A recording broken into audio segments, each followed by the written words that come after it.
Giving all honor to God, my presiding bishop, Bishop C.C. Barrett Jr., members and friends, I'm going to be speaking to you on how to rebuild your spiritual heritage. Isaiah 57:14 says, cast ye up, prepare the way, take up the stumbling block out of the way of my people. Rebuilding our spiritual heritage means to build and rebuild.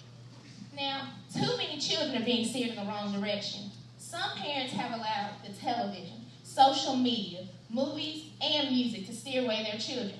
Now, if we are to truly rebuild our spiritual heritage, then we must go back to the very beginning, when children listen to their parents. If we're to do as commanded by God, when He said in His word, obedience is better than sacrifice, then we must obey the Lord. You see, we as children must be taught to fear the Lord and call on His precious name. The law of the land states, ignorance is no excuse for the law. God said, it is written, so you will know.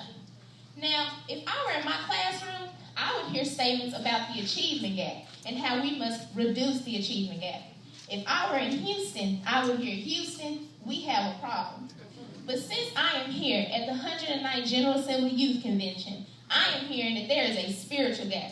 And I truly believe that together we can close that gap by spreading the good news of Jesus Christ. Now let's start with who Jesus Christ is.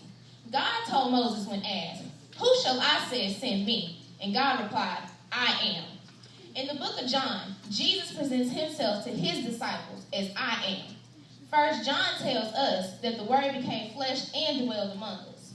John 6, I am the bread of life. John 9:5, I am the light of the world. John 10, I am the good shepherd. John 10, I am the door of the sheep. John 11:25, I am the resurrection. And John 14:6, I am the way, the truth, and the life. You see, rebuilding our spiritual heritage involves a call to holiness and humility. You see, sin is sin, and there is no two ways about it. We as Christians have got to stop sugarcoating the gospel and start teaching. The wages of sin is death, but the gift of God, that's eternal life. So I say to the youth this evening, if you really want to rebuild your spiritual heritage in this crazy society, you must teach the word, believe the word, trust the word, and above all, obey the word. Thank you.